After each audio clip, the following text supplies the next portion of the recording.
Hey guys, welcome to study with Mayank. मैं हूं आपका मयंक और आज ला रहा हूं मैं आपके लिए एनसीईआरटी ज्योग्राफी क्लास 12 से।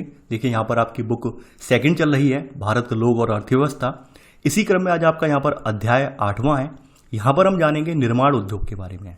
देखिए हम यहाँ पर ये जानेंगे कि हमारे यहाँ निर्माण उद्योग जो है उसका विकास किस प्रकार से हुआ है, कौन कौन से भारी उद्योगों की स्थापना हुई है और हमारे यहाँ कौन कौन से प्रमुख जो है निर्माण उद्योग हैं। तो देखिए ये चैप्टर काफ़ी लेंदी है, इस वजह से मैंने इसे जो है 2 पार्ट में विभक्त कर लिया है। तो यहाँ पर आज हम इसका जो है पार्ट 1 देखेंगे। तो चलिए स्टार्ट करते हैं आज का वीडियो। देखते हैं मैं क्या क्या डिस्कस करना है यहाँ पर और क्या क्या नोट डाउन करना है। बात कर लें आज के चैप्टर की हम निर्माण उद्योग की। देखिए निर्माण उद्योग की अवधारणा से आप पहले से ही अवगत हैं, यानी हमने देख लिया था प्राथमिक उद्योग, द्वितीयक और तृतीयक 3 प्रकार के आपके जो उद्योग होते हैं। तो 3 प्रकार के उद्योगों में निर्माण उद्योग जो है वो द्वितीयक प्रकार के उद्योगों से संबंधित है। यानी जो आपके द्वितीय प्रकार के उद्योग हैं, यानी जो प्रोडक्शन वगैरह जहाँ पर होता है उससे संबंधित है। ये बात आप पहले से जानते हैं। जैसे गेहूं है, तो गेहूं से हमने क्या किया, गेहूं के आटे को हमने यूज करके ब्रेड बना दिया। तो जो ब्रेड हमने बनाया है वो द्वितीय उद्योग के तहत बनाया है। और जैसे मान लीजिए कोई और उत्पाद है, दूध वगैरह है, दूध से हमने वहाँ पर जो है उसे प्रसंस्कृत करके उससे जो है दूध से हमने आइसक्रीम वगैरह बना दी। तो आइसक्रीम क्या है, एक यहाँ पर प्रसंस्कृत उत्पाद है। तो ये निर्माण उद्योग के तहत आ जाएगा, यानी सेकेंडरी उद्योग के तहत आ जाएगा। तो वर्तमान में आप लोग जानते हैं कि हमारी जो अर्थव्यवस्था है ये इसका एक महत्वपूर्ण हिस्सा है।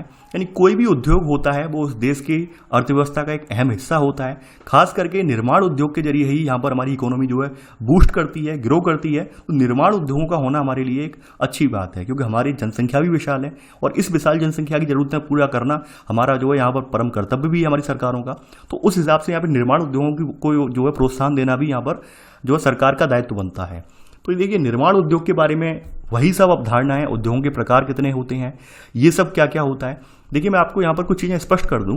उद्योगों के प्रकार वगैरह आप ऑलरेडी लिख चुके हैं, यानी पहले भी आप चाहें आप अगर बात करें उद्योगों के प्रकार की तो आप जो अर्थशास्त्र आपने पढ़ा था 9th 10th 11th 12th, तो वहाँ पर भी आपने कवर कर लिया था। इसके अलावा क्लास 11th में भी आपने ये कवर कर लिया था, क्लास 12th में भी कवर कर लिया था। यानी उद्योग कितने प्रकार के होते हैं, ये बार बार ये चीज़ें रिपीट हुई हैं। तो हम यहाँ पर ये पोर्शन स्किप कर रहे हैं, यानी इसको हम यहाँ पर फिर से कवर नहीं करेंगे। जैसे आपने देख लिया था पूंजी के हिसाब से अगर देखें, पूंजी निवेश के हिसाब से देखें या श्रम शक्ति के आधार पर देखें, तो यहाँ पर मध्यम लघु कुटीर ये आपने देख लिया था। स्वामित्व के आधार पर सार्वजनिक व्यक्तिगत मिश्रित, ठीक है, ये भी आपने देख लिया था। पदार्थों के आधार पर या उत्पादों के आधार पर मूल पदार्थ उद्योग, पूंजीगत पदार्थ उद्योग, ये सब आपने देख लिए थे। तो ये सब बातें आप पहले से पढ़कर आए हैं, ठीक है। अब देखिए यहाँ पर नई बात क्या है, जो नई बात है वो हम बता दे रहे हैं। यहाँ पर जो उद्योगों का दूसरा प्रचलित वर्गीकरण है जो अभी हमारे यहाँ इस चैप्टर में यूज हुआ है, तो यहाँ पर हम निर्मित उत्पादकों की प्रकृति क्या है, यानी जो हम प्रोडक्ट्स बना रहे हैं उनकी प्रकृति क्या है, उसके आधार पर हमने इसे 8 प्रकार से डिवाइड कर लिया है। यानी उसके हिसाब से हमने 8 प्रकार के उद्योगों में अपने आप को विभक्त कर लिया है। तो सबसे पहला है आपका धातुकर्म उद्योग। धातुकर्म का मतलब आप जान रहे होंगे लोहे से रिलेटेड उद्योग में धातुकर्म उद्योग है।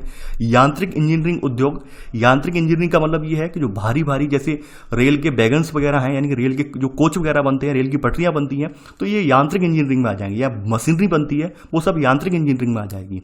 इसके अलावा रासायनिक और संबद्ध उद्योग, जैसे आप रासायनिक संबद्ध उद्योग की बात करें, हम आपके फर्टिलाइजर्स वगैरह के जो कारखाने हैं, यानी कि जो फर्टिलाइजर्स वगैरह के जो संयंत्र हैं, वो आपके रासायनिक और संबद्ध उद्योग में आ जाएंगे। वस्त्र उद्योग से आप जानते हैं।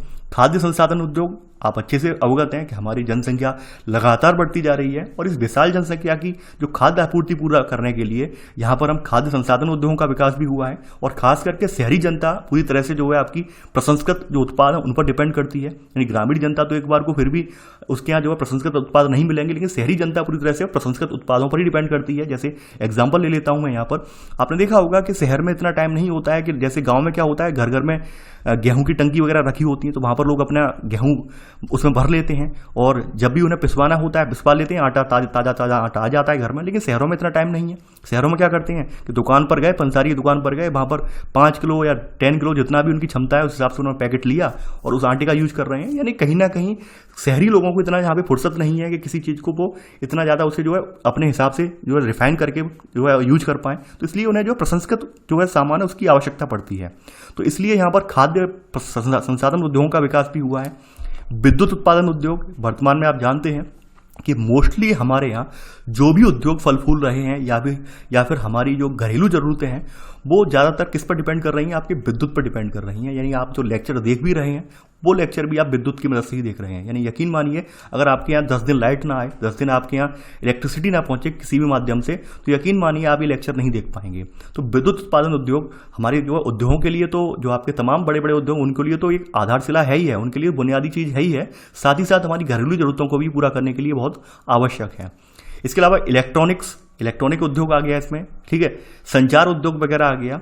तो ये भी यानी संचार का मतलब कम्युनिकेशन वगैरह, आज वर्तमान में आप देख रहे होंगे कम्युनिकेशन टेक्नोलॉजी है, इसमें लगातार बढ़ोतरी होती जा रही है, आईटी सेक्टर आपका लगातार बढ़ता चला जा रहा है। तो ये भी हमारे लिए 8 प्रकार के बुनियादी उद्योग ऐसे बन के उभरे हैं। तो आपने ये नाम लिख लिए होंगे, आई होप, मैं यही आशा करता हूँ। अब चलिए आगे बढ़ते हैं। अब देखिए यहाँ पर एक बार मैं ये रिकैप कर दे रहा हूँ, यानी कि रिकैप का मतलब ये है कि हम यहाँ पे पुनः उन्हें दोहरा दे रहे हैं उन चीज़ों को, बस लिखना नहीं है। आप ये सब अवधारणाएं आप पहले से पढ़ कर आए हैं, यानी उद्योगों की स्थिति, यानी उद्योग किस हिसाब से लगाए जाते हैं, क्या देखा जाता है। तो आप ये बात तो ऊपर से जानते हैं। कुछ उद्योग जो होते हैं वो कच्चे माल के आधार पर, कच्चे माल पर डिपेंड होते हैं, यानी जिनके लिए रॉ मटेरियल की जरूरत होती है, तो वो उद्योग कच्चे माल की यहाँ पर उपलब्धता होगी, कच्चा माल यहाँ पर आसानी से पहुंच जाएगा, वो वहाँ पर स्थापित किए जाएंगे। इसके बारे में हम पहले भी चर्चा कर चुके थे। जैसे भारी उद्योग हैं आपके, जैसे कोयला आधारित उद्योग हैं, अयस्क आधारित उद्योग हैं, वो वहीं लगाए जाएंगे जहाँ पर ये सब चीज़ें, खदानें हैं, यहाँ से ये सब चीज़ें निकलती हैं। वो ऐसी जगह नहीं लगाए जाएंगे जैसे पहाड़ी वगैरह इलाका है कि जहाँ तक पहुँचने में बहुत जो है दिक्कत हो, ऐसी जगह बिल्कुल नहीं लगाए जाएंगे। तो ये बात आप पहले से जानते हैं। आगे बढ़ते हैं इसमें। अब देखिए कच्चे माल के बारे में वही बताया गया है कि भाई भारी हिनास वाले कच्चे माल का जो उपयोग करते हैं। भारी हिनास का मतलब क्या है? भारी हिनास का मतलब ये है कि आपने ये बात तो पता है आपको कि लोहा जो है अयस्क से निकलता है।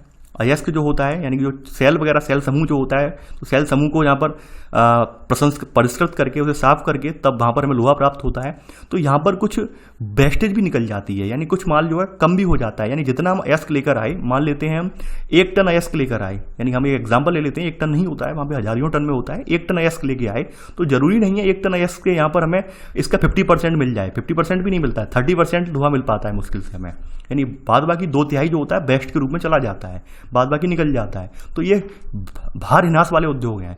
तो आप समझ सकते हैं कि इतना यहाँ पे वेस्टेज निकल जा रहा है, इतना जो है यहाँ पर अलग चीज़ें निकल जा रही हैं। तो ऐसे में हमें माल लगातार कंटिन्यूसली चाहिए ही चाहिए होगा।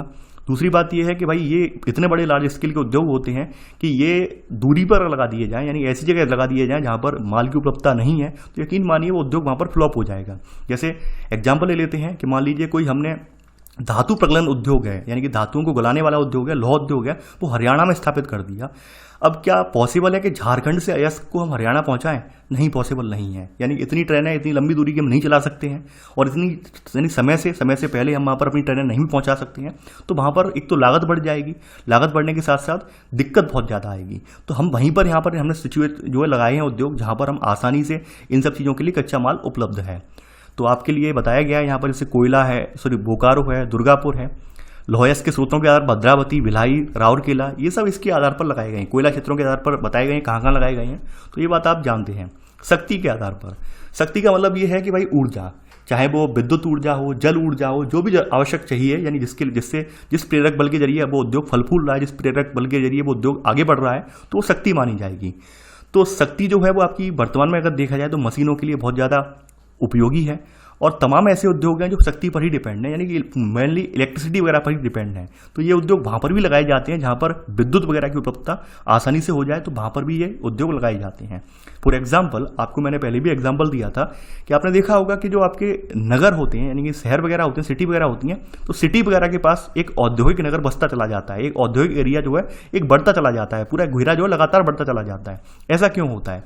ऐसा इसलिए होता है कि सिटी वगैरह में जो है विद्युत वगैरह जो है 24/7 रहती है, वहाँ पर बिजली कटौती नहीं होती, जबकि ग्रामीण परिवेश वगैरह में ये बुनियादी रूप से इस सब पर जो है वर्क नहीं हुआ है अब तक। तो ग्रामीण परिवेश में विद्युत की कटौती बहुत ज़्यादा होती है, तो लोग जो है या फिर जो कारखाने मालिक हैं ग्रामीण क्षेत्रों में उद्योग धंधों को लगाने से बचते हैं। उन्हें मालूम है कि भाई ग्रामीण क्षेत्रों में लाइट आएगी नहीं, लाइट नहीं आएगी तो काम होगा नहीं, काम नहीं होगा तो हमें घाटा होगा, तो हम वहाँ पर लगाएंगे नहीं उद्योग। तो इसलिए ये लोग शहरों की ओर उन्मुख होते हैं, शहरों की ओर भागते हैं। तो ये बात है। तो अभी आप देखते होंगे कि भाई शहरों की ओर ये जो औद्योगिकरण वाला जो स्तर है वो बढ़ता चला जाता है, जनसंख्या बढ़ती चली जाती है। आगे बढ़ते हैं यहाँ पर, अब देख लेते हैं यहाँ पर अगला है आपका बाजार। देखिए कोई भी उद्योग हो, कोई भी उद्योग जो लगाया जाता है, सबसे पहले वो ये देखता है कि हमारा यहाँ पर आसपास माल यानी माल की खपत तो हो जाएगी। हम जो माल प्रोड्यूस कर रहे हैं, हम जो माल यहाँ पर बना रहे हैं या फिर जो माल हम यहाँ पे तैयार कर रहे हैं, वो उसके लिए बाजार उपलब्ध तो है, तभी कोई चीज़ यहाँ पर जो है यहाँ पर अपना संयंत्र स्थापित करती है। जैसे यहाँ पर तो आपके भारी भारी खनिजों की बात हुई है। हम यहाँ पर एक एग्जांपल ले लेते हैं, अभी का हाल का ही एग्जांपल ले लेते हैं। जैसे आपने देखा होगा कि अभी एक अमेरिका की कंपनी थी हार्ले डेविडसन। हार्ले डेविडसन एक बाइक कंपनी है। अब देखिए हार्ले डेविडसन जो थी वो इंडिया में नहीं चल पाई, क्योंकि इसकी बाइक जो थी वो लगभग 5 लाख से लगभग स्टार्टिंग होती है, 5 लाख से लेकर आप समझ रहे हैं करोड़ों रुपए तक की बाइक है इसकी। तो यहाँ पर हार्ले डेविडसन के जो प्रोडक्ट थे वो इंडियंस को इतना ज़्यादा भाई नहीं, यानी यहाँ के लोगों को रॉयल एनफील्ड यहाँ की लोगों की शान है, तो हार्ले डेविडसन को यहाँ पर मार्केट छोड़कर जाना पड़ा।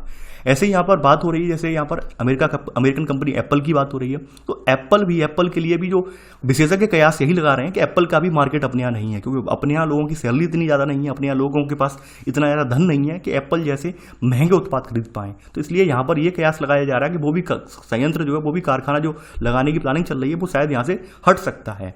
तो मेन चीज़ है हम बाजार देखते हैं कि हम जो माल प्रोड्यूस कर रहे हैं वो वास्तव में उस माल की खपत हो जाएगी हमारे आसपास, या फिर हमारा जो आसपास क्षेत्र है वहाँ पर खपत हो जाएगी। तो ये हम सबसे पहले देखते हैं।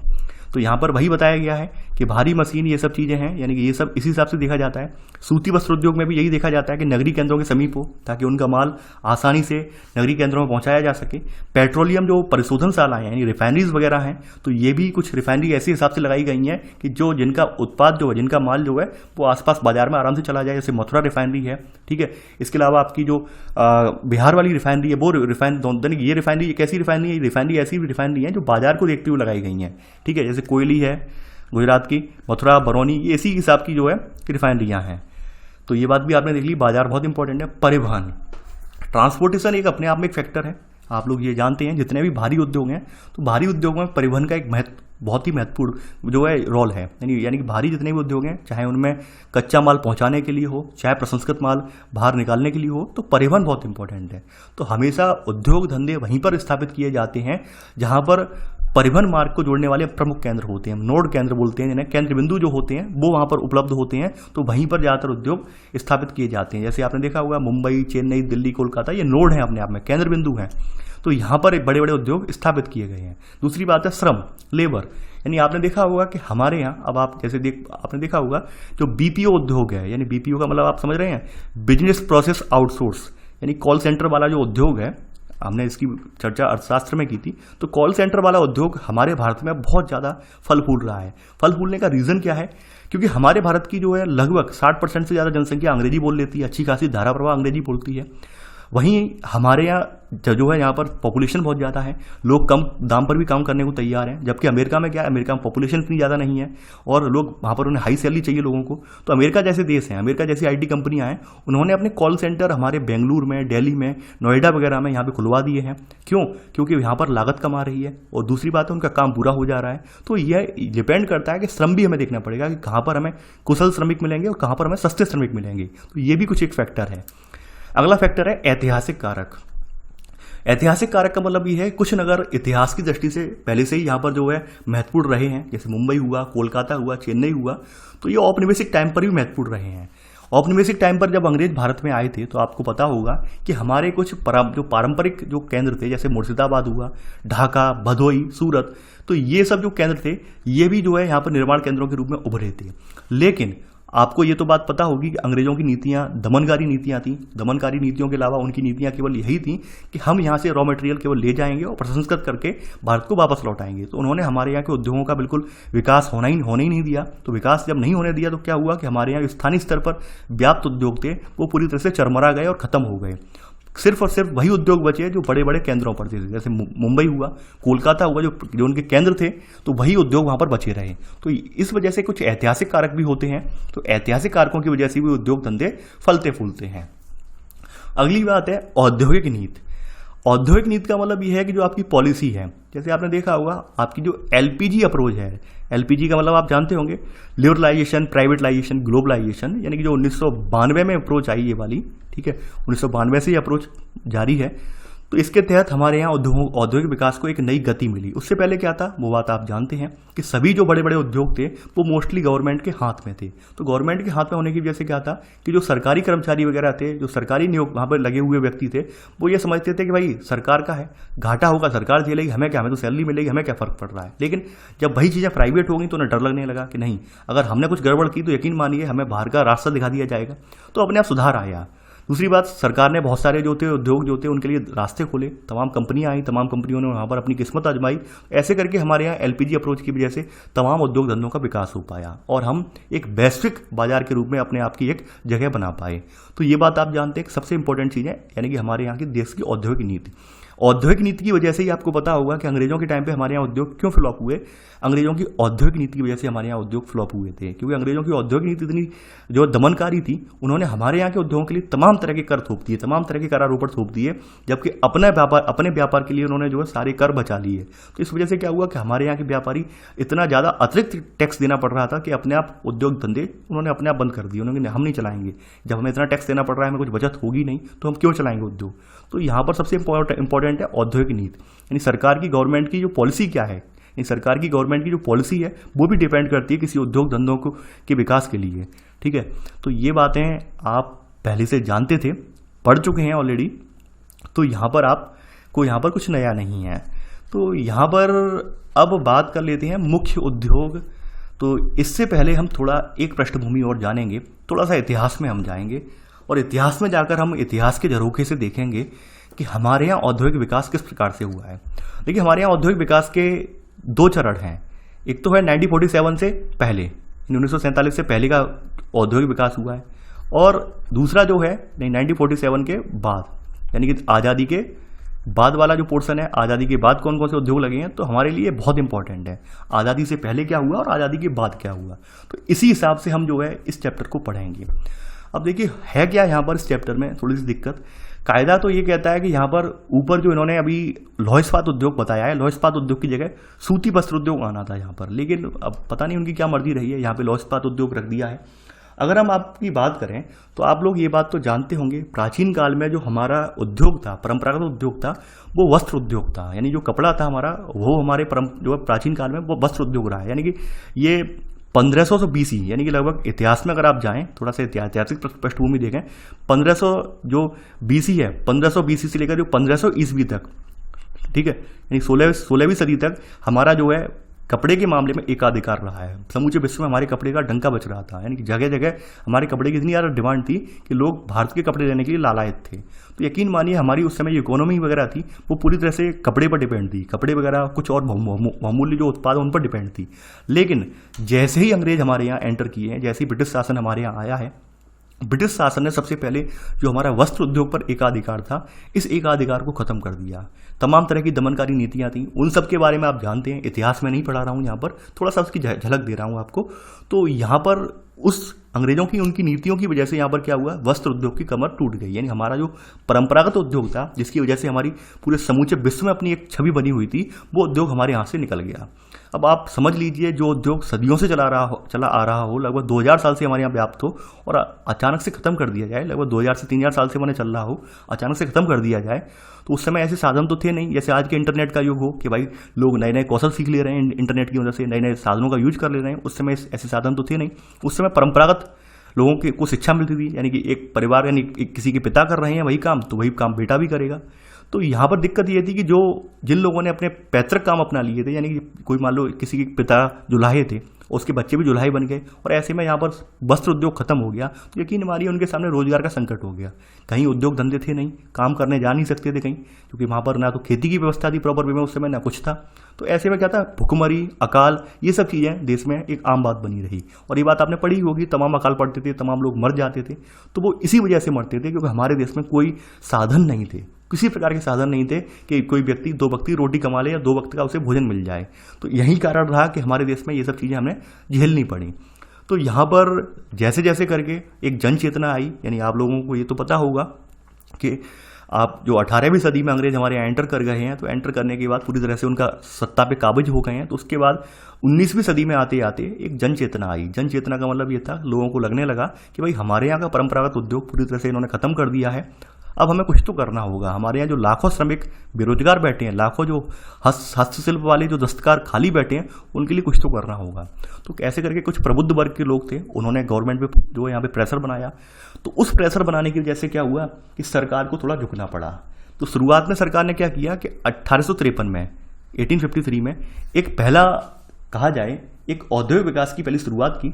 और ऐसे करके 1853 में इन्होंने सबसे पहले क्या किया, एक लौह प्रगलन यानी कि लोहा गलाने वाली एक फैक्ट्री स्थापित की। ठीक है, और लेकिन ये लोहा प्रगलन जो फैक्ट्री थी, ये जो थी असफल हो गई। यानी ये उद्योग लोहा प्रगलन वाला था, यानी लोहा गलाने वाला उद्योग था, तो लोहा उत्पादन वाला उद्योग ये यहाँ पर फ्लॉप हो गया, ये चल नहीं पाया। फिर बात करते हैं 1854 की। 1854 में क्या हुआ कि यहाँ पर इन्होंने फिर से एक बार शुरुआत की। यहाँ पर 1854 में इन्होंने क्या किया कि यहाँ पर देखा जाए यहाँ पर, तो यहाँ पर इन्होंने एक मुंबई में एक सूती कपड़े की मिल लगाई, सूती कपड़े की 1854 में मिल लगाई। इसके अलावा 1855 में आते आते इन्होंने क्या किया, 1855 में इन्होंने एक रिसरा में यानी बंगाल के पश्चिम बंगाल के रिसरा में इन्होंने एक जूट मिल स्थापित की। तो ऐसे कर करके धीरे धीरे करके औद्योगिक विकास हमारे यहाँ स्टार्ट हुआ है। तो यहाँ पर अब ये तो कहानी थी कुछ, तो कहानी का पृष्ठभूमि क्लियर करना आवश्यक था। बिना पृष्ठभूमि के आपको चीज़ें समझ में नहीं आती, तो इसलिए मैंने कहानी बताई है। अब आते हैं नोट डाउन वाले पोर्शन पे। आपने पहला पॉइंट तो वो नोट कर लिया है, 8 प्रकार के उद्योग हैं। अब हम यहाँ पे नोट डाउन वाले पोर्शन पे आते हैं। देखिए, यहाँ पर लौह इस्पात उद्योग के बारे में आप सब लोग जानते हैं क्या क्या चाहिए होता है। हमें अयस्क चाहिए होता है, कोककारी कोयला जिसकी वजह से हम उसे साफ कर सकें लोहे के अयस्क को, चूना पत्थर वगैरह चाहिए होता है, डोलोमाइट, ये सब चाहिए होता है कच्चे माल के रूप में। ठीक है, यानी मैग्नीज वगैरह, स्टेनलेस स्टील बनाने के लिए, ये सब बातें आप जानते हैं, पढ़ चुके हैं, पहले से हमें पता है। अब हम यहाँ पर देखेंगे कि जो आपका लौह इस्पात है, इसका विकास क्रम कैसे हुआ है, यानी भारत में लौह इस्पात उद्योग का विकास क्रम कैसे हुआ है वो हम देखेंगे। ठीक है, तो यहां पर आप पहली हेडिंग इसमें डालेंगे, पहली हेडिंग यहां पर डालेंगे कि भारत में लौह इस्पात उद्योग का विकास क्रम, भारत में लौह इस्पात उद्योग का विकास क्रम। ठीक है, अब इसमें पहला पॉइंट आपको जो मैंने अभी बताया था ये वाला, कि हमारे यहां सन 1853 में चारकोल पर आधारित प्रथम लौह प्रगलन संयंत्र स्थापित हुआ, लेकिन यह असफल रहा। यानी आप पहला पॉइंट तो ये डाल देना कि हमारे यहाँ सबसे पहले चारकोल, जो लकड़ी वाला चारकोल होता है, उस पर आधारित हमने एक लौह प्रगलन संयंत्र स्थापित करवाया, लेकिन वो यहाँ पर असफल रहा। ठीक है, तो यहाँ पर आप पहला पॉइंट करके ये लिख लेना, ये 1853 की बात है। 1853 में हमारे यहाँ ये हुआ है। सेकेंड पॉइंट अब आप नोट करेंगे यहाँ पे, ये तो असफल रहा संयंत्र 1853 वाला। अब बात करते हैं, पहुँच गए हम 1874 में। 1874 में क्या हुआ कि एक संयंत्र और स्थापित किया हमने। अब 1874 में क्या हुआ कि भारत में फिर आगे बढ़ते बढ़ते इसका विकास क्रम में आगे पहुंचे। तो 1874 में पश्चिम बंगाल की एक जगह है, पश्चिम बंगाल में एक जगह है कुल्टी। तो कुल्टी नामक जगह में, पश्चिम बंगाल की कुल्टी नामक जो जगह है, तो यहाँ पर बंगाल आयरन वर्क्स की स्थापना की गई। यहाँ पर स्थापना की गई, बंगाल आयरन वर्क्स नाम से एक कारखाना लगाया गया। तो आप ये लिखते जाना। ठीक है, ये किताब में नहीं है आपकी सब चीज़ें, ये मैं स्टैंडर्ड बुक से लेकर आया हूँ। ठीक है, तो यहाँ पर बंगाल आयरन वर्क्स की स्थापना की हुई। तो आप सेकंड पॉइंट में लिख लेना, तो कि 1874 में पश्चिम बंगाल के कुल्टी में बंगाल आयरन वर्क्स की स्थापना की गई। और इसी में सब पॉइंट आगे, यानी कि आगे चलकर क्या हुआ कि बंगाल सरकार ने इसका अधिग्रहण कर लिया, और फिर बाद में इसका नाम क्या कर दिया, बंगाल नाम हटाकर बराकर आयरन वर्क्स कर दिया। बराकर आयरन वर्क्स इसका नाम रख दिया। ठीक है, बराकर आयरन वर्क्स इसका नाम रख दिया। तो ये तो आपने देख लिया, ये तो गवर्नमेंट के प्रयास थे, यानी कि सरकार के कुछ प्रयास थे। उस समय अंग्रेजी सरकार थी, अंग्रेजी हुकूमत थी, उसके कुछ प्रयास थे।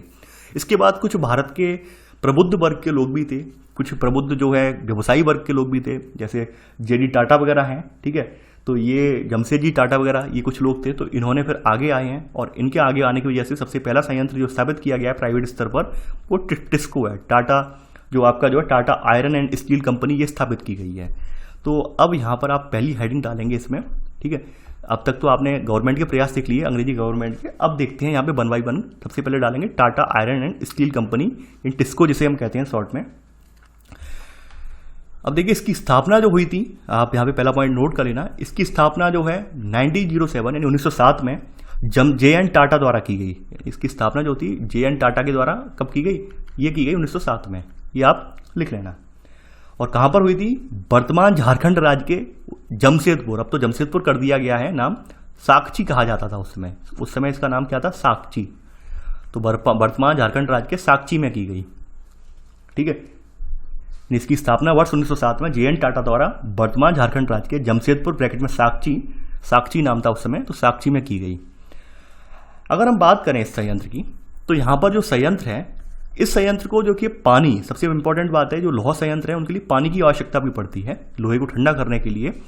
तो इसको पानी, वहाँ पर नदियाँ हैं, सुवर्ण रेखा, खारकोई नदियाँ हैं, इनसे इन्हें पानी प्राप्त होता है संयंत्र को। वहीं लोहा जो है, इसे जो है आयरन, यानी कि जो लोहा है, लोहे की बात कर लें तो लोहा यहाँ पर नोआ मंडी यानी सिंहभूमि पहाड़, बादाम पहाड़ से, ठीक है। और वहीं यहाँ पर कोयला जो है, यहाँ पर कोयला एक जोड़ा की खानें पड़ती हैं उड़ीसा में, ठीक है, वहाँ से मिलता है। इसके अलावा कुछ कोककारी कोयला भी यहाँ पे पाया जाता है, तो कोककारी कोयला वो झरिया और पश्चिमी बोकारी कोयला क्षेत्रों से इन्हें प्राप्त होता है। तो ये सेकंड पॉइंट में लिख लेना। थर्ड पॉइंट यहाँ पर लिखेंगे, देखिए यह मुंबई कोलकाता रेलवे मार्ग के बहुत निकट स्थित है ये संयंत्र। थर्ड पॉइंट ये लिख लेना आप। इसी में आगे, और यहाँ के इस्पात के निर्यात करने के लिए सबसे पास का इनका पत्तन जो पड़ता है, यानी पत्तन का मतलब जो बंदरगाह है सबसे पास का, वो है कोलकाता। ये इसका सब पॉइंट लिख लेना, थर्ड का सब पॉइंट, कि यहाँ के इस्पात को निर्यात करने के लिए सबसे नज़दीक पत्तन कोलकाता है, जो मात्र कितना है, लगभग 250 किलोमीटर है। ये आप याद रखना, लिखना नहीं है 250 किलोमीटर, तो आप समझ गए होंगे इसके लिए। तो ये तो आपका था Tata iron and steel company, TISCO, इसके बारे में आपने देख लिया। आगे चलकर एक संयंत्र और लगा गवर्नमेंट के प्रयास से, ये भारतीय लोहा और इस्पात कंपनी था, IISCO, Indian iron and steel company, Indian iron and steel company IISCO, इसकी स्थापना हुई। देखिए इसके बारे में यहाँ पे मैं आपको बता दूं, NCERT वालों ने क्या किया है, यहाँ पे मिक्सअप कर दिया है। मिक्सअप का मतलब इन्होंने पूरी भाषा नहीं लिखी है, कुछ तथ्य लिख दिए हैं। उन कुछ तथ्यों के लिखने की वजह से क्या हुआ है कि यहाँ पे समझने में बड़ा दिक्कत होगी आपको। मैं फिर से बोल रहा हूँ, यानी यहाँ पर इन्होंने लिखा है कि भारतीय लोहा इस्पात कंपनी ने पहला कारखाना हीरापुर में, दूसरा कुल्टी में स्थापित किया। 1937 वाला जो तारीख लिखा है वो गलत लिखा है, जबकि 1937 में नहीं हुआ, 1918 में स्टार्टिंग हुई है इसकी। ये तारीख गलत है यहाँ पे बिल्कुल, क्योंकि मैंने यहाँ पर दो जो आपकी स्टैंडर्ड बुक है, दो माजिद हुसैन भी देख ली और एक अदर बुक भी देख ली, तो वहाँ पर 1937 नहीं है। इसके अलावा नेट गूगल पर भी सर्च मार लिया, 1937 नहीं है। यानी कि NCERT भी गलत होती है। जो लोग कहते हैं NCERT गलत नहीं है, NCERT भी गलत होती है। और NCERT में बहुत सारे आंकड़े ऐसे होते हैं कभी कभी कि वो एकदम इधर उधर से उठा के रख देते हैं, पूरे नहीं होते हैं। तो यहाँ पर इस पोर्शन में वही किया गया है, इस पैराग्राफ में वही किया गया है, जो आंकड़े हैं वो सही से नहीं रखे गए हैं।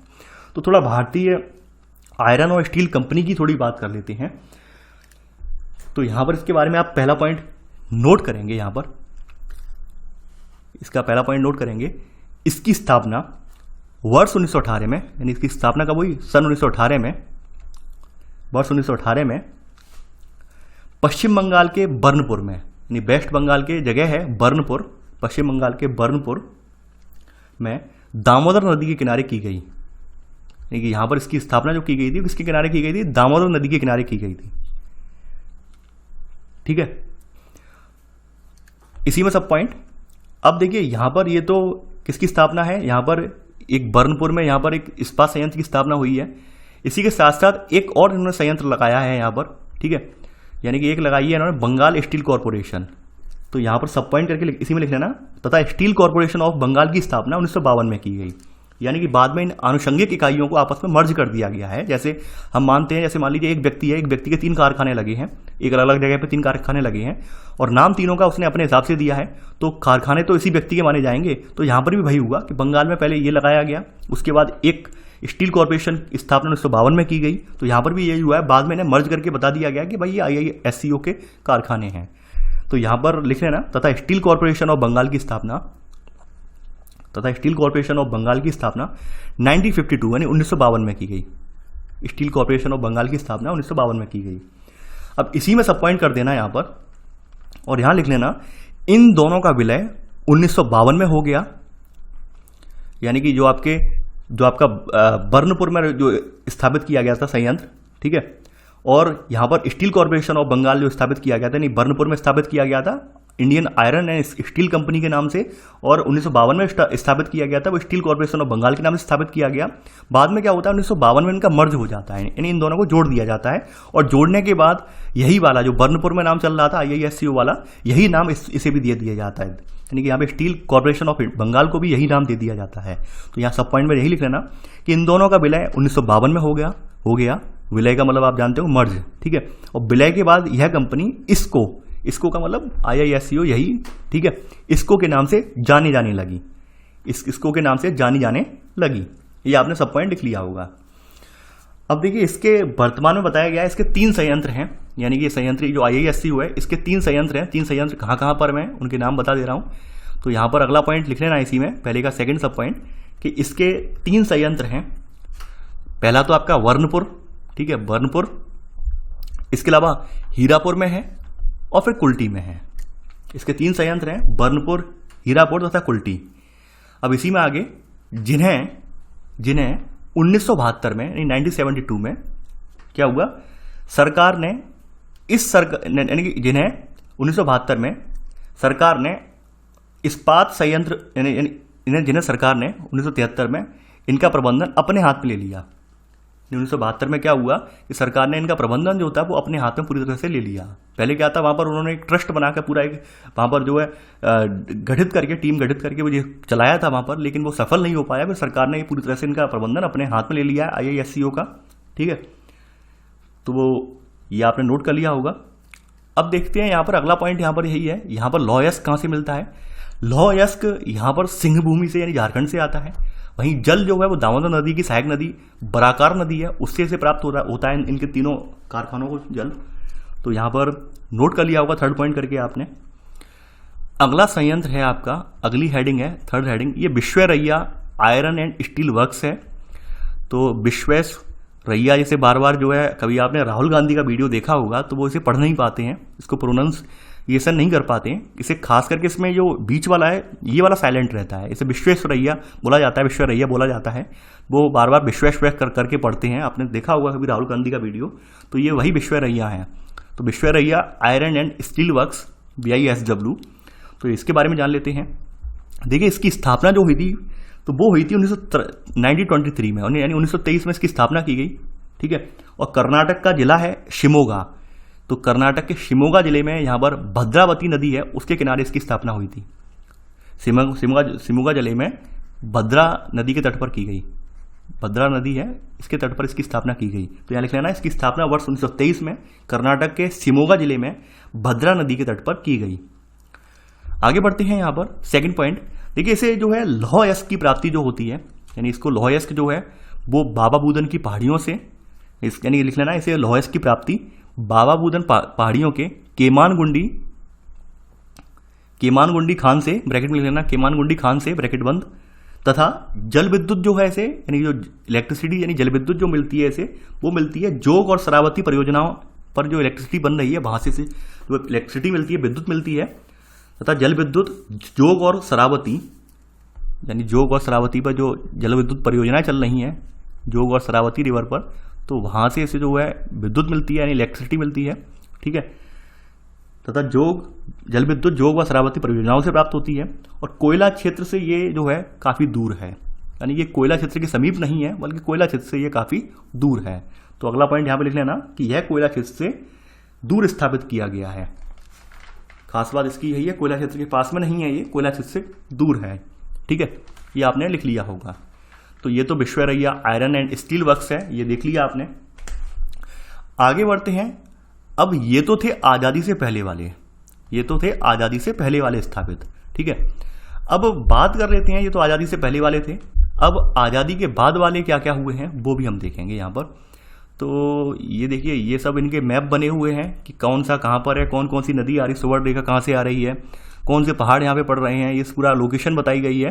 तो वो लोकेशन अब आप अपने हिसाब से यहाँ पर देख लेना यहाँ पर, ठीक है।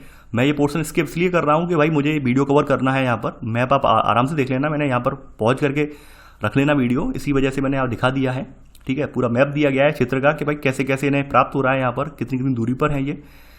ये आपका भिलाई इस्पात संयंत्र वाला है, राउरकेला का है, ये दुर्गापुर का है और इसे बोकारो का है, ठीक है।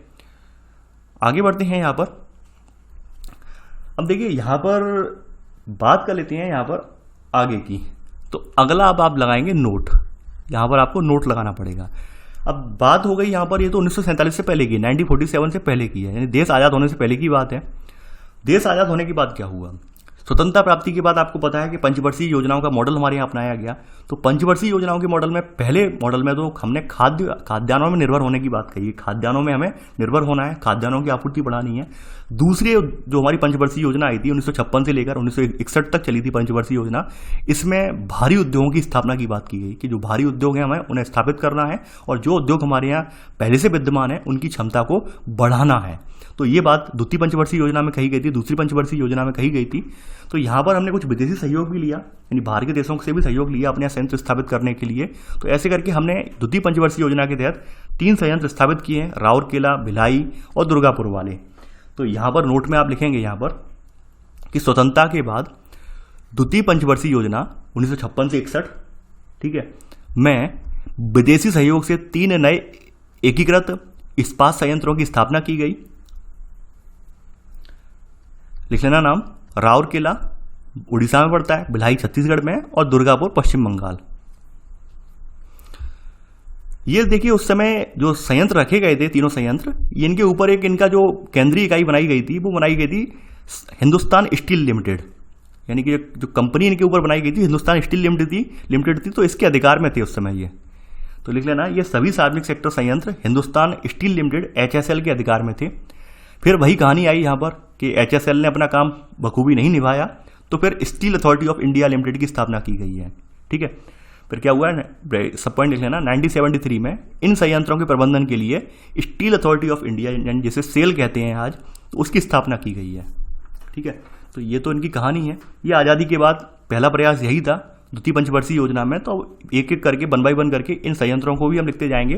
तो हमारी जैसी हेडिंग चल रही थी, तीसरे नंबर की 3 हेडिंगें हमने कवर कर ली थी यहाँ पर विश्वरैया तक। अब चौथे नंबर का संयंत्र आपका पड़ेगा राउरकेला वाला।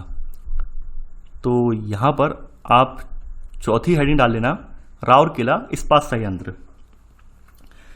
राउरकेला की अगर बात कर लें, उड़ीसा में पड़ता है ये। तो इस संयंत्र की स्थापना जो है, यानी इस संयंत्र की को जर्मनी के सहयोग से 1959 में बताया गया है कि ये स्थापित किया गया है। तो पहला पॉइंट लिख लेना यही कि यह संयंत्र जर्मनी के सहयोग से 1959 में ओडिशा के सुंदरगढ़ जिले में स्थापित किया गया था। अब देखिए इसे माल कहाँ से मिलता है, यानी इसे कच्चा माल कहाँ से प्राप्त होगा वो भी बता दे रहा हूं यहाँ पर। इसी में सब पॉइंट आप लिखेंगे।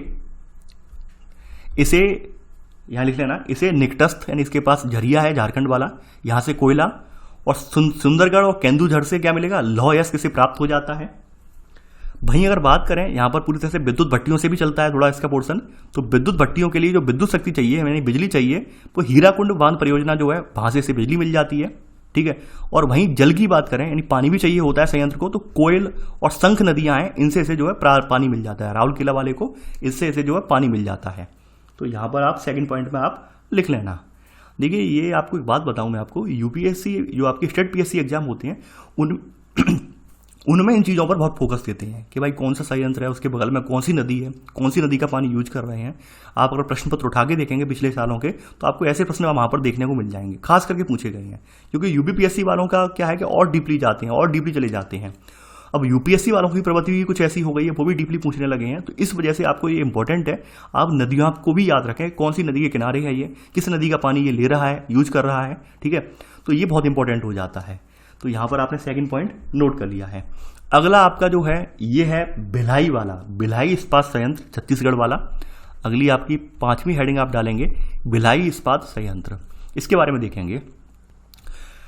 देखिए यहाँ पर भिलाई इस्पात संयंत्र की बात करें तो इसकी स्थापना जो थी वो रूस के सहयोग से की गई।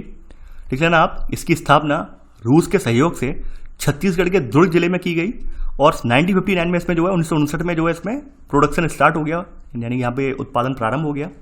ठीक है, पहला पॉइंट आपने नोट कर लिया होगा। अब देखिए यहाँ पर जो लौह अयस्क इन्हें जो मिलता है वो यहाँ पर दल्ली और राजहरा की खान है, यहाँ से इन्हें लौह अयस्क मिल जाता है। कोयला इन्हें जो है कोरबा और करगाली कोयला खाने इनसे प्राप्त हो जाता है। ठीक है, वहीं इन्हें जल विद्युत की अगर बात करें हम, यानी कि इन्हें जो इलेक्ट्रिसिटी चाहिए होती है वो यहाँ पर तंदुला बांध है। ठीक है, और विद्युत शक्ति यानी कि यहाँ पर बताया गया जल जो है इन्हें तंदुला बांध एक बना हुआ है जल यहाँ पर, तो तंदुला बांध से इन्हें जो है जल मिल जाता है। विद्युत शक्ति इन्हें जो है कोरबा ताप शक्ति गृह से बिजली मिल जाती है, यहाँ पर ये नोट कर लिया होगा आपने। अगली बात यह है कि भाई ये संयंत्र मूल रूप से कहाँ से कहाँ, कोलकाता और मुंबई जो रेल मार्ग है उस पर पड़ता है ये। यानी अगर इसकी सामरिक स्थिति देखें रेल मार्ग के अकॉर्डिंग, तो कोलकाता और जो मुंबई मार्ग है, तो कोलकाता मुंबई को जोड़ने वाला रेल मार्ग है, उसके बीच में ये पड़ता है। बगल में इसके जो है यहाँ पर विशाखापट्टनम पड़ता है, आंध्र प्रदेश पड़ता है, तो वहाँ पर हिंदुस्तान शिपयार्ड लिमिटेड है, HSL, यानी कि जो जहाज वगैरह बनाता है, पनडुब्बियाँ वगैरह बनाता है हिंदुस्तान शिपयार्ड लिमिटेड। आपने सुना होगा कि भारत के युद्धक पोत वगैरह हैं, युद्धक नाव वगैरह हैं, इंडियन नेवी के लिए बनाई जाती हैं, तो हिंदुस्तान शिपयार्ड बनाता है। तो हिंदुस्तान शिपयार्ड क्या करता है, इसका अधिकतर जो प्रसंस्कृत लोहा है वो इससे खरीद लेता है। तो यहाँ पर लिख लेना इसी में थर्ड पॉइंट कि इसका अधिकांश भाग विशाखापट्टनम स्थित हिंदुस्तान शिपयार्ड में चला जाता है। यानी यहाँ पर जहाज वगैरह बनाए जाते हैं, तो यहाँ पर लगभग जितना माल बनता है वो सब शिपयार्ड, हिंदुस्तान शिपयार्ड खरीद लेता है। तो ये आपने इसका थर्ड पॉइंट भी कवर कर लिया। ये तो आपका भिलाई वाला हो गया। अब बात कर लेते हैं दुर्गापुर, यानी कि वेस्ट बंगाल में पड़ता है। छठा वाला संयंत्र आपका जो है ये है दुर्गापुर इस्पात संयंत्र। तो बात करें दुर्गापुर वाले की, देखिए इसकी स्थापना जो है यह जो है यूके की सरकार, यानी कि यूके के सहयोग से हुआ है, यानी यूनाइटेड किंगडम। तो यह यूके की सरकार के सहयोग से पश्चिम बंगाल में जो स्थापित किया गया था, लिख लेना आप। और यहाँ पर 1962 में इसमें जो प्रोडक्शन स्टार्ट हो गया, यानी 1962 में तैयार हो गया बनकर, वहाँ पर इस पर प्रोडक्शन 1962 में प्रोडक्शन स्टार्ट हो गया है। 1962 में उसमें उत्पादन प्रारंभ हो गया। आगे बढ़ते हैं। अब देखिए इसे जो है बात करें इसी की, इस संयंत्र की, दुर्गापुर वाले की, तो दुर्गापुर वाले को यहाँ पर बताया गया है कि भाई पानी कहाँ से मिलता है और ये कोयला वगैरह कहाँ से मिलता है। तो सॉरी सेकंड पॉइंट आएगा। तो यह संयंत्र जो है रानीगंज और झरिया जो है कोयला पेटी में स्थित है। लौह यश किसको जो है नुआ मंडी से मिल जाता है, यानी लौह यश किसको जो है नुआ मंडी क्षेत्र से प्राप्त हो जाता है, ये लिख लेना आप, ठीक है। वहीं इसे जो ये जो है ये दुर्गापुर कोलकाता दिल्ली रेलवे मार्ग पर ये स्थित है, ये वाला।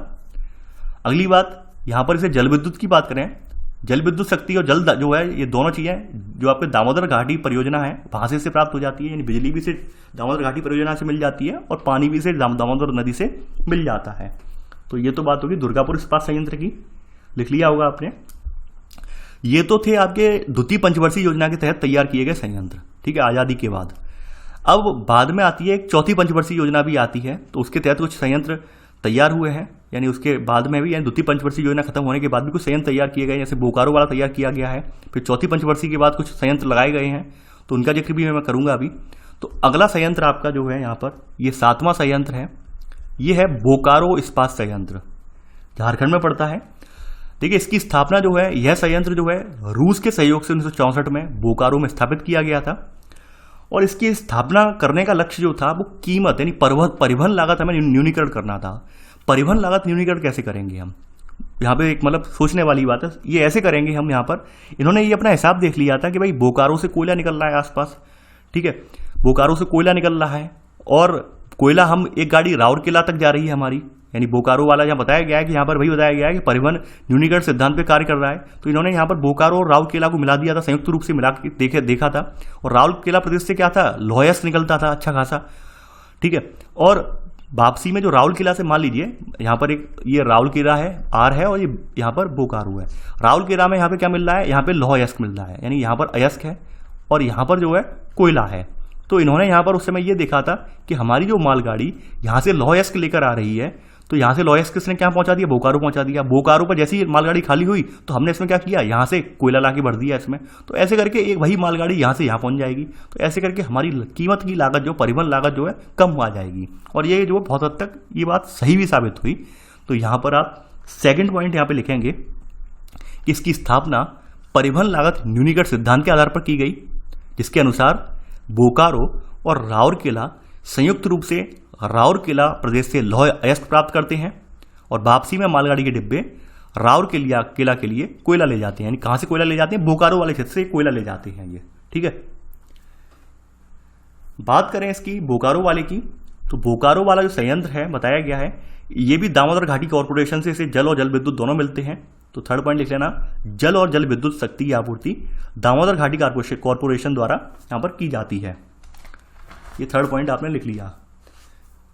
अब आगे बढ़ते हैं। आपका अगला हेडिंग है आपकी जो है, यानी कि ये 8वीं हेडिंग आप बना लेना। इसमें 3 संयंत्रों का जिक्र यहां पर भी किया गया है। आपकी चौथी पंचवर्षीय जो योजना आई है उस चौथी पंचवर्षीय योजना के तहत दक्षिण भारत में संयंत्र स्थापित किए गए हैं। तो 8वीं हेडिंग बना लेना, अन्य इस्पात संयंत्र, यहां पर ही हम लिखवा देंगे पॉइंट बनाकर। तो यहां लिख लेना, चतुर्थ पंचवर्षीय योजना में 3 संयंत्र दक्षिणी भारत में स्थापित किए गए। चतुर्थ पंचवर्षीय योजना में 3 संयंत्र दक्षिणी भारत में स्थापित किए गए, क्योंकि हमने लगभग मध्य भारत में तो अच्छे खासे संयंत्र स्थापित कर दिए, दक्षिणी भारत छूटा हुआ था, तो हमें दक्षिण भारत को में भी एक सामंजस्य स्थापित करना था, ताकि वहाँ के लोगों को ये ना लगे कि सरकार पूरी तरह से जो है मध्य भारत या उत्तर भारत पर ध्यान केंद्रित कर रही है। तो यहाँ पर हमने दक्षिण भारत में भी विकास की दृष्टि से चौथी पंचवर्षीय योजना में 3 संयंत्र स्थापित किए हैं। तो यहाँ पर आपका पहला पॉइंट आप डालेंगे, यहाँ पर पहला पॉइंट आपका ये है, ये आपका है जो आपका हॉस्पेटे में पड़ता है, ये वाला, सॉरी ये मैं यहाँ पे पहुँच गया, पहला वाला ये है विशाखापट्टनम वाला है, ठीक है। तो ये है विशाखापट्टनम, यानी कि आंध्र प्रदेश में स्थित विजाग इस्पात संयंत्र, नाम है इसका विजाग इस्पात संयंत्र, ठीक है, लिख लेना आप। ये जो है ये भारत का पहला पत्तन आधारित है, समझ रहे हैं आप, यानी कि पहला भारत का पहला ऐसा जो ये कारखाना है, लोहा इस्पात कारखाना है, जो कि पत्तन पर आधारित है, ठीक है। यानी इसकी स्थापना का उद्देश्य ये किया गया कि ये पत्तन के नजदीक है, यहाँ पे अयस्क तो है नहीं आसपास, लेकिन यहाँ पर हम दूर से अयस्क लाकर यहाँ पे जो प्रसंस्कृत करके लोहा बना लेंगे और यहाँ से सीधा सीधा उसे शिप के माध्यम से अन्य देशों में सप्लाई कर देंगे। तो ये आपका पहला पत्तन आधारित संयंत्र लगाया गया था इस हिसाब से, ठीक है। तो यहाँ लिख लेना कि यह भारत का संयंत्र भारत का पहला पत्तन आधारित संयंत्र है, ठीक है। इसी में सब पॉइंट, यानी कि इसी का पहले का ही सब पॉइंट। इसकी स्थापना जो किसने की थी वो भी आप जान लीजिए। इसकी स्थापना जो है वो रूस के सहयोग से की गई थी, इसकी स्थापना रूस के सहयोग से हुई, और इसकी शुरुआत जो है प्रोडक्शन कब स्टार्ट हुआ, 1992 में प्रोडक्शन यहाँ पर, यानी कि शुरुआत जो है 1992 में यहाँ पर हुई थी, ये लिख लेना आप। इसी में ही पहले का सेकंड सब पॉइंट, अगला सब पॉइंट देखिए। यहाँ पर अगर हम बात करें इसको लौह अयस्क की, तो लौह अयस्क यहाँ पर इसे बेलाडीला की खानों से मिल जाता है, यानी लौह अयस्क जो है इसे बेलाडीला की खान से मिल जाता है, बेलाडीला की खान से। और ऊर्जा जो है इसे, और ऊर्जा हेतु जो है ये यानी ऊर्जा हेतु कोयला जो है वो ये दामोदर घाटी से प्राप्त करता है।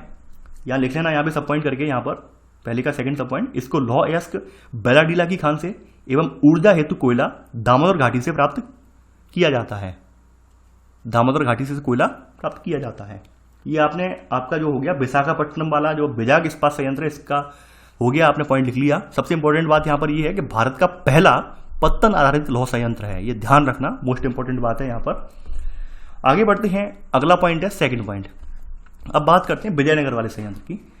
देखिए विजयनगर इस्पात संयंत्र ये आपका हॉस्पेटे कर्नाटक में स्वदेशी तकनीक से, यानी अपने भारतीय तकनीक को अपनाते हुए स्वदेशी तकनीक से, यहाँ पर नदी है तुंगभद्रा, तो तुंगभद्रा नदी के किनारे लगाया गया ये तुंगभद्रा, ठीक है। लिख लेना आप कि विजयनगर इस्पात संयंत्र हॉस्पेटे कर्नाटक में स्वदेशी तकनीक से तुंगभद्रा जलाशय के समीप स्थापित किया गया। आगे बढ़ते हैं सेकंड का सब पॉइंट। अगर बात करें हम सेकंड के सब पॉइंट में, तो यहां पर इसे लौह अयस्क बाबा बुदन की पहाड़ी, यानी कि नाम बड़ा फेमस है, लौह अयस्क इसे जो है बाबा बुदन की पहाड़ी, इसके अलावा चिकमंगलूर व हॉस्पेट क्षेत्र से, यानी लिख लेना इसे लौह अयस्क बाबा बुदन पहाड़ी, चिकमंगलूर जगह का नाम है, चिकमंगलूर और हॉस्पेटे यहाँ पे लगाया, हॉस्पेट क्षेत्र से कोयला जो है यहाँ पर, कोयला इसे जो है तेलंगाना के सिंगरैनी से मिलता है, कोयला जो है तेलंगाना का सिंगरैनी हमने कल पढ़ा था, तो उससे इसे कोयला प्राप्त होता है, लिख लिया होगा आपने। इसे लौह अयस्क जो है बाबा बुदन पहाड़ी, चिकमंगलूर और हॉस्पेट क्षेत्र से तथा कोयला जो है तेलंगाना के सिंगरैनी खान से प्राप्त होता है। तो ये तो आपने यहाँ पे नोट कर लिया। आगे बढ़ते हैं, यहाँ पर अगला आता है सेलम वाला, तमिलनाडु में। तो यहाँ पर अगला पॉइंट आप नोट करेंगे, सेलम तमिलनाडु इस्पात संयंत्र।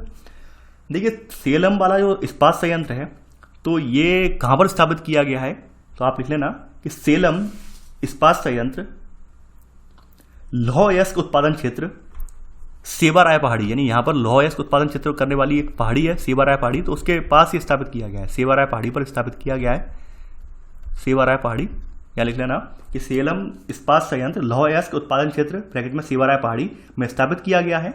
और इसे लोहा कहाँ से मिल रहा है, यानी इसे जो है कोयला कहाँ से मिल रहा है, कोयला वही नेवेली वाला क्षेत्र जहाँ से लिग्नाइट वाला कोयला निकाला जाता है, नेवेली लिग्नाइट से इसे कोयला मिलता है।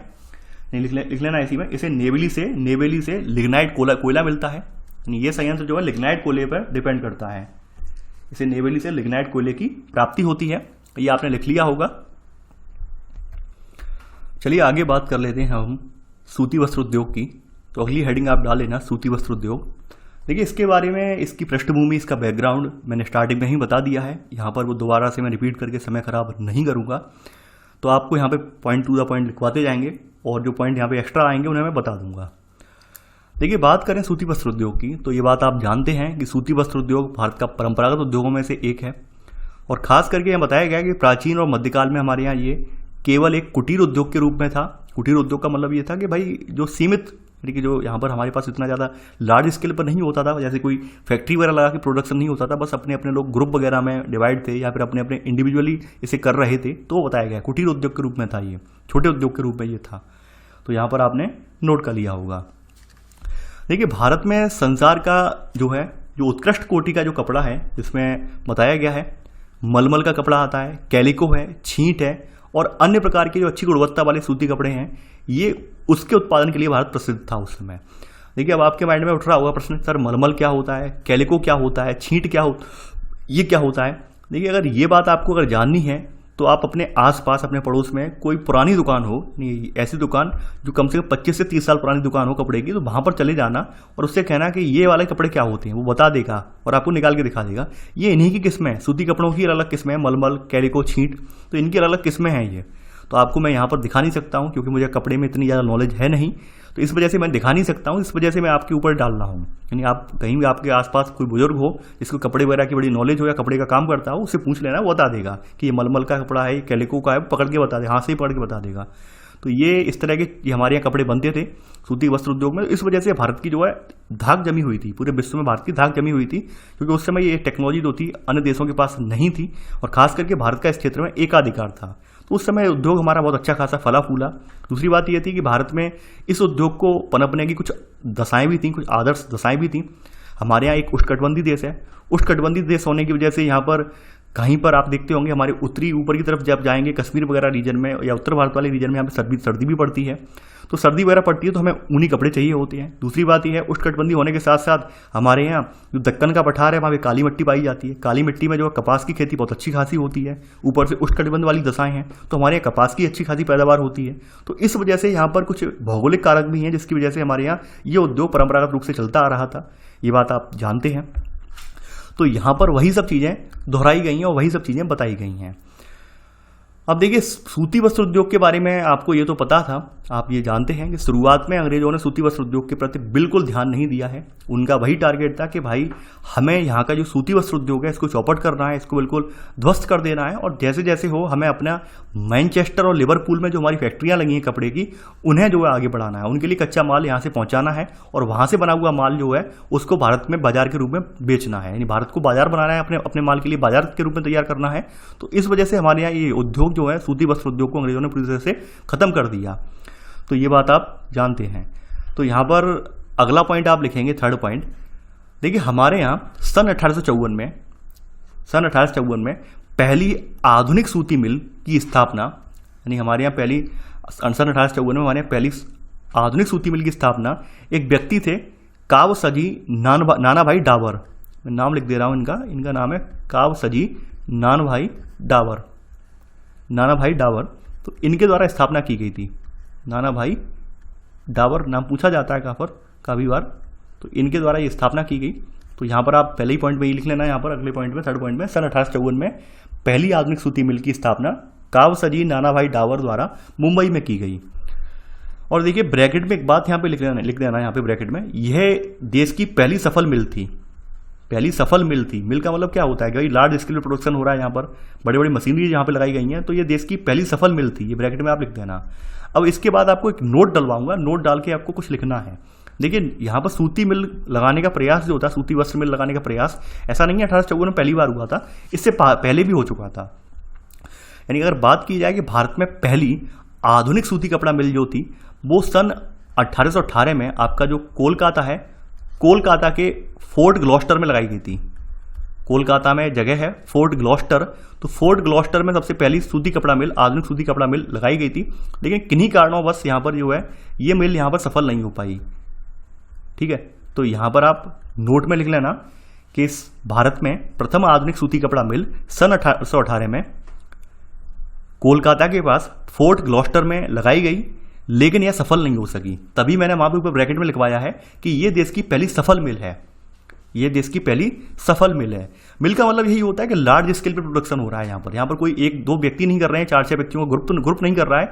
यहाँ पे हजारों व्यक्ति साथ में मिलकर काम कर रहे हैं। ठीक है, लार्ज स्केल पर प्रोडक्शन हो रहा है यहाँ पर, तो ये मिल बोलते हैं इसे। तो यहाँ पर आपने देख लिया। आप आगे बढ़ते हैं। ये तो आपने पहली सफल मिल आपने देख ली। अब पहली सफल मिल जब लग गई तो लगने के लिए आप जानते हैं इसके पास में गुजरात था, महाराष्ट्र वाला क्षेत्र था, यानी दोनों ही कपास उत्पादक क्षेत्र थे, तो इनसे इन्हें जो है कपास भी मिलता था। इसके अलावा यहाँ पर जो एक्सपोर्ट करने के लिए यहाँ पर मुंबई पोर्ट भी था, मुंबई बंदरगाह भी पास में था, मुंबई बंदरगाह, तो वहाँ से आराम से माल ये भेज भी सकते थे इंग्लैंड वगैरह के लिए, अन्य देशों के लिए। साथ ही साथ मुंबई एक अपने आप में बाजार भी था। मुंबई एक अपने आप में उस समय एक औद्योगिक यानी कि शहर भी था एक अच्छा खासा, तो वहाँ पर उनका माल खप भी जा रहा था। तो ऐसे करके इन्हें जो है यहाँ पर ये मिल जो है एकदम फल फूल गई है। इसके लिए जो भी इन्हें बुनियादी पार्ट्स या बुनियादी इन्हें मशीनें चाहिए होती थी, तो वो लोग ये सब कहाँ से आयात करते थे, उसे ये इंग्लैंड से आयात करते थे। तो ये लिखना नहीं है, बस ये इतना जान लीजिए। शुरुआत में 1854 में आपने देख लिया ये मिल स्थापित हो गई है। इसके बाद फिर 2 मिलें और लगाई गई हैं। इसके 1854 के बाद में 2 और मिलें लगाई गई। एक शाहपुर मिल लगाई गई और दूसरी कैलिको मिल लगाई गई अहमदाबाद में, ये स्थापित की गई हैं। ये आप लिख लेना थर्ड का सब पॉइंट करके। देखिए 1947 तक अगर हम बात करें तो 1947 तक भारत में जो टोटल मिलों की संख्या थी आपकी कपड़े वाली मिल, ये 423 मिल पहुंच गई थी। लेकिन देश विभाजन के साथ साथ यहाँ पे दृश्य फिर से बदल गया है। क्यों बदल गया है? क्योंकि हमारे यहाँ जो सबसे इंपॉर्टेंट मिल्स थी, जो सबसे बड़ी बड़ी मिल्स थी, वो हमारे पाकिस्तान वाले प्रांत में लगी हुई थी और वो सब पाकिस्तान के खेमे में चली गई हैं। तो पाकिस्तान के खेमे में चली जाने की वजह से हमारे यहाँ जो गुणवत्ता वाली कपास वाले क्षेत्र और जो बड़ी बड़ी मिल थी, उनसे हमारा एकाधिकार खत्म हो गया। तो यहाँ पर इसी में लिख लेना आगे चल के कि अब अच्छी गुणवत्ता वाले कपास उत्पादक क्षेत्रों में से अधिकांश पश्चिमी पाकिस्तान में चले गए और भारत में अब कितनी मिलें बची? 409 मिलें बची और केवल हमारे यहाँ 29% कपास उत्पादक क्षेत्र रह गया, क्योंकि मोस्टली जो कपास उत्पादक क्षेत्र था वो पश्चिमी पाकिस्तान में पड़ता था और वो क्षेत्र पूरा पाकिस्तान में चला गया विभाजन के फलस्वरूप। तो ऐसे करके हमारे यहाँ उद्योग को एक झटका लगा है। 1947 में हमारे यहाँ ये सूती कपड़ा उद्योग को एक झटका लगा। झटका लगने के बाद फिर धीरे धीरे करके ये फिर से जो है पटरी पर आई है गाड़ी। तो अब ऐसे करके फिर हमारे यहाँ सरकारों ने कुछ यहाँ पे प्रयास किए हैं, वो बताया गया है यहाँ पर। देखिए हमारे यहाँ अगर हम बात करें, हमारे यहाँ सूती वस्त्र उद्योग में 2 सेक्टर डिवाइड कर दिए हैं इन्होंने। एक तो संगठित है और दूसरा है असंगठित। संगठित का मतलब आप जानते हैं प्रॉपर फैक्ट्री वगैरह है, प्रॉपर गवर्नमेंट के रूल्स रेगुलेशन है, उनके अकॉर्डिंग फैक्ट्री चल रही है, तो संगठित वाला है। असंगठित का मतलब ये है कि इंडिविजुअल हैं, घर घर में काम कर रहे हैं, हथकरघा वगैरह के माध्यम से या फिर ग्रुप वगैरह बनाकर या छोटी छोटी इकाइयां बनाकर काम कर रहे हैं लोग, उद्योग कुटीर उद्योग के रूप में काम कर रहे हैं, तो असंगठित के रूप में यानी विकेंद्रित के रूप में है वो। तो 5वें का सब पॉइंट लिख लेना। विकेंद्रित सेक्टर यानी विकेंद्रित का मतलब असंगठित सेक्टर के जो अंतर्गत जो है यहाँ पर हथकरघा मतलब हाथ से चलाने वाली मशीनें हैं, जिन्हें खादी का मतलब आप जानते हैं। खादी का मतलब ये है कि गांधी जी की जो थी ये धारणा थी, गांधी जी का मानना ये था कि हमें आत्मनिर्भर बनना है। आत्मनिर्भर का मतलब ये है कि हमें बाहर से विदेशी सामान का बहिष्कार करना है। विदेशी सामान का बहिष्कार करने के लिए हमें स्वयं के बनाए हुए उत्पादों पर हमें अमल में लाना पड़ेगा। तो इसके लिए उन्होंने घर घर चरखा चलाने की नसीहत दी थी। तो वही खादी वाला मिशन है। तो यहाँ पर खादी मिशन के तहत वही बताया गया, घर घर में लोग हथकरघा वगैरह चलाते हैं, तो वही बताया गया खादी सहित। इसके अलावा विद्युत करघे वगैरह जो लगाए जाते हैं वो सब इसमें आ जाते हैं असंगठित वाले में।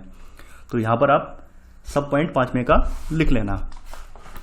अगर बात करें हम संगठित सेक्टर की, संगठित सेक्टर के उत्पादन में 20वीं शताब्दी के मध्य में 81% यानी जो संगठित सेक्टर का उत्पादन जो था, संगठित सेक्टर का उत्पादन 20वीं शताब्दी के मध्य में 81% था। 1950-60 के लगभग हमारे यहाँ जो संगठित सेक्टर है, बड़े बड़े लार्ज स्केल पर जो मिलें लगी थी, उनका प्रोडक्शन हमारे यहाँ 81% था। और सन 2000 तक आते आते इनका प्रोडक्शन मात्र कितना रह गया? 6% प्रोडक्शन रह गया इनका। सोचिए कितनी गिरावट हुई। तो आप यहाँ पर लिख लेना कि संगठित सेक्टर का उत्पादन 20वीं शताब्दी के मध्य में 81% से घटकर 2000 में केवल लगभग 6% रह गया। ऐसा रहने का रीजन ये था क्योंकि बड़ी बड़ी मिलें जो थी वो सक्सेस नहीं हो पाई मोस्टली, और वही लोग सक्सेस हो पाए जो छोटे छोटे यानी कि लघु उद्योग चला रहे थे, लघु कुटीर उद्योग जो चला रहे थे अपने स्थानीय लेवल पर, वही लोग कैसे करके बचे रहे।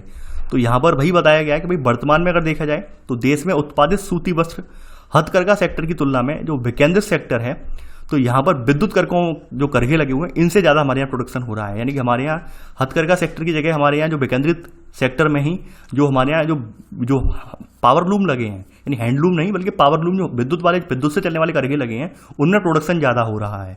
तो यहाँ पर आपने ये पॉइंट नोट कर लिया होगा। आगे बढ़ते हैं। अब देखिए यहाँ पर अगला पॉइंट आएगा, छठा पॉइंट। अगले पॉइंट में ये बताया गया है कि भाई कपास एक शुद्ध कच्चा माल है। यानी इसमें किसी प्रकार की हमारा कोई चीज़ें निकालनी नहीं पड़ती, कोई किसी प्रकार का हमें कोई जो है अपशिष्ट छांटने नहीं पड़ते हैं। बिल्कुल कपास जो हमने प्राप्त किया उसी कपास को हम तंतु में कन्वर्ट कर लेते हैं, धागे में कन्वर्ट कर लेते हैं।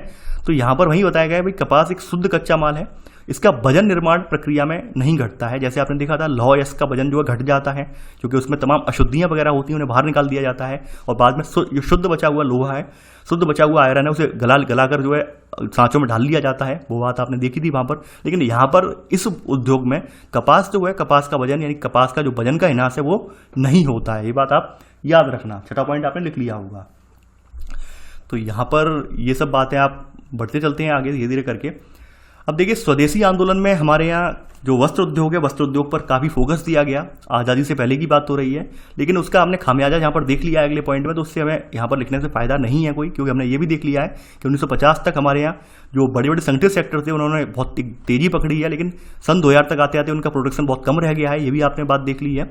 तो यहाँ पर ये पॉइंट लिखने से फायदा नहीं है, क्योंकि आज़ादी का आंदोलन जब हुआ तो वहाँ तो उस समय तो गति आई थी, इस सूती वस्त्र उद्योग में गति आई थी। लोग खादी पहनने लगे थे, खादी को यानी कि धोती कुर्ता टोपी लोगों के प्रचलन में आ गया था। अब तो आप देखेंगे धोती कुर्ता टोपी जो है ये तो देखने को नहीं मिलता है, कुछ बुजुर्ग लोग हैं वही पहनते हैं। तो इस वजह से यहाँ पर ये सब चीज़ों का क्रेज कम होता जा रहा है। तो इस वजह से, और दूसरी बात ये फैशन का ज़माना है, अब तो आप वही जानते हैं जीन्स वगैरह या फिर जो विदेशी जो कपड़े हैं उनकी यहाँ पर बोलबाला है। तो आप इस वजह से समझ सकते हैं कि जो सादा कपड़ा है वो आप बहुत ही कम लोग पहनते हैं। तो इस वजह से, और आपकी जो ये मिलें थी वो आधुनिक मिलें नहीं थी, आधुनिक कपड़े पे उन्होंने रिसर्च नहीं की जैसे विदेशों वगैरह में हुई है। तो इस वजह से यहाँ पर देखेंगे तो ये हमारे यहाँ इसका प्रोडक्शन कम हो गया। वहीं अगर हम बात करें 1921 के बाद हमारे यहाँ जो है रेल मार्ग वगैरह जुड़े हैं, रेल की कनेक्टिविटी वगैरह बढ़ी है। तो रेल की कनेक्टिविटी बढ़ने से थोड़ा सा यहाँ पे सुधार आया है। तो यहाँ पर लिख लेना 1921 के बाद रेल मार्गों के विकास के साथ ही दूसरे सूती वस्त्र केंद्रों का तेजी से विस्तार हुआ। अब यहाँ पे कौन कौन से हुए हैं? दक्षिण भारत में कोयम्बटूर, मदुरई और बेंगलुरु में मिलों की स्थापना हुई। वहीं मध्य भारत में नागपुर, इंदौर के अतिरिक्त शोलापुर, बड़ोदरा सूती वस्त्र केंद्र बन गए रेल मार्ग के विस्तार होने की वजह से। ये लिख लेना आप। इसके अलावा कानपुर में जो है निवेश हुआ, तो कानपुर में भी जो है कानपुर भी केंद्र बन गया। कानपुर लिखना नहीं है, कानपुर के बारे में आगे कवर कर लेंगे हम। तो ये आपने साथ में के दोनों सब पॉइंट कवर कर लिए हैं।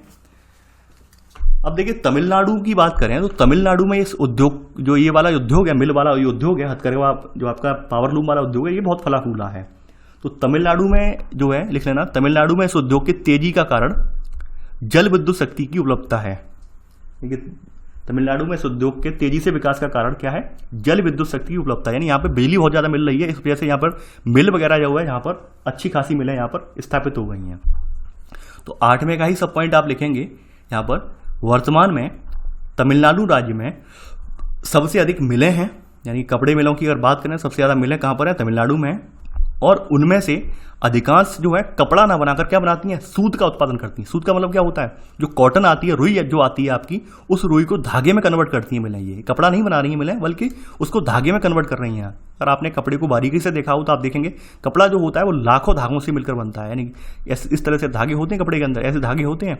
तो इन लाखों धागों से मिलकर कपड़ा बनता है। तो छोटे छोटे जो धागा है उस धागे को तैयार करते हैं ये लोग, ठीक है। तो यहाँ पर कपड़ा ज़्यादा नहीं बनता है, बल्कि यहाँ पर सूत तैयार होता है, सूत काटा जाता है मशीनों के जरिए। यानी कि जो कॉटन होती है, कॉटन को धागे में कन्वर्ट किया जाता है। जबकि सबसे ज़्यादा मिलें कहाँ पर है? यहाँ पर तमिलनाडु में ही है। ये आपने लिख लिया होगा। तो यहाँ पर 8वें का सब पॉइंट आपने लिख लिया है। आगे बढ़ते हैं। अब देखिए यहाँ पर 8वें का सेकंड सब पॉइंट ये कह रहा है कि कोयम्बटूर, यानी कि यहाँ पर तमिलनाडु का जो कोयम्बटूर है, तो कोयम्बटूर में तमिलनाडु की लगभग आधे से अधिक मिलें हैं। लिख लेना आप, कोयम्बटूर में तमिलनाडु की लगभग आधे से अधिक मिलें हैं। इसी में अगला सब पॉइंट, थर्ड सब पॉइंट, चेन्नई, मदुरई, तिरुनेलवेली, तूतीकोरिन, थंजावुर, रामनाथपुरम और सेलम यहाँ के दूसरे महत्वपूर्ण केंद्र हैं। ये लिख लिया आपने। आगे बढ़ते हैं। वर्तमान में अगर हम देखें तो वर्तमान में आपका अहमदाबाद, भिवांडी, शोलापुर, कोल्हापुर, नागपुर, इंदौर और उज्जैन ये सूती वस्त्र के उद्योग के केंद्र हैं। और ये सब केंद्र कैसे हैं? ये परंपरागत केंद्र हैं। परंपरागत रूप से यहाँ पर जो है ये व्यवसाय चलता रहा है, बदस्तूर आज भी जारी है। और मेन चीज ये है कि ये जो क्षेत्र है ये कपास उत्पादक क्षेत्रों के निकट है, यानी महाराष्ट्र और गुजरात के पास वाले क्षेत्र हैं ये। इस वजह से यहाँ पर विकास इसका अच्छा खासा हुआ है। परंपरागत रूप से आज भी उद्योग ये जारी है। वर्तमान अगर बात कर लें कपास उत्पादन की, तो महाराष्ट्र, गुजरात और तमिलनाडु यहाँ पर आपके जो हैं ये कपास उत्पादक राज्य हैं। यानी कि इसमें सबसे पहले महाराष्ट्र का योगदान आता है कपास उत्पादन में, उसका गुजरात, फिर तमिलनाडु का। ये आपने नोट कर लिया है। अगला पॉइंट आप नोट करेंगे यहाँ पर 11वां पॉइंट है, बात कर लेते हैं कर्नाटक। कर्नाटक में क्या हुआ है? देखिए कर्नाटक में सूती वस्त्र उद्योग का विकास जो हुआ है वो राज्य का उत्तर पूर्वी भाग है।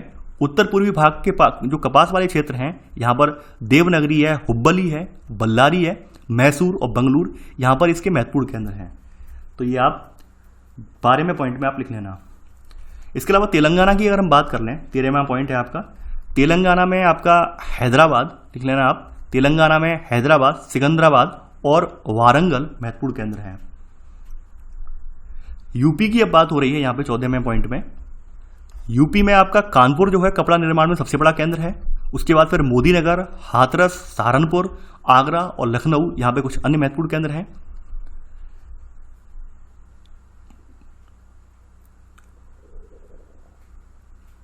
आगे बढ़ते हैं, यहाँ पर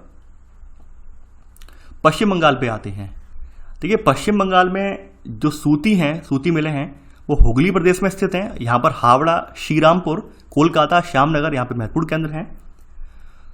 तो सॉरी, ये 15वां पॉइंट होगा। तो ये तो आपने यहाँ पे सूती वस्त्र उद्योग कवर कर लिया है पूरा, और ये आपने देख लिया है कहाँ पर कितना हो रहा है उत्पादन, वो भी आपने देख लिया है। तो ऐसे करके आज आपका यहाँ पर पार्ट 1 कवर हो गया है। आई होप आपको सारे डाउट क्लियर हो गए होंगे और आप लोग प्रॉपर वे में नोट्स भी बना रहे होंगे। देखिए दिक्कत यही होती है, वैसे तो मैं यहाँ पर पूरा वीडियो एक उसमें समझो मैं यहाँ पर एक वीडियो में ही लेके आ जाऊँ, लेकिन दिक्कत भैया कि मुझे 2 या 3 बुक उठा के देखनी पड़ती हैं, क्योंकि किसी एक बुक में आंकड़े जो है पूरी तरह से दिए नहीं होते हैं। तो थोड़े थोड़े आंकड़े हमें इधर से उठाने पड़ते हैं, उधर से उठाने पड़ते हैं, इस वजह से मेरा टाइम ज़्यादा लग जाता है। तो आई होप, मैं आशा यही कर रहा हूँ कि अब हम लोग बिल्कुल ख़त्म होने के करीब हैं, ज़्यादा नहीं है, थोड़ा सा और धीरज रखिए, 3-4 दिन का धीरज रखिए। इतने में ही हमारे ये जो 4-5 वीडियो बनेंगे वो आपके वीडियो बनकर आपके जो है ये किताब जो है पूरी खत्म हो जाएगी। इसके बाद फिर हम आगे बढ़ेंगे, तो आप लोग परेशान बिल्कुल ना हो, अपने नोट्स बनाते रहें। चलिए आज के लिए बस इतना ही। Thanks for watching. जय हिंद।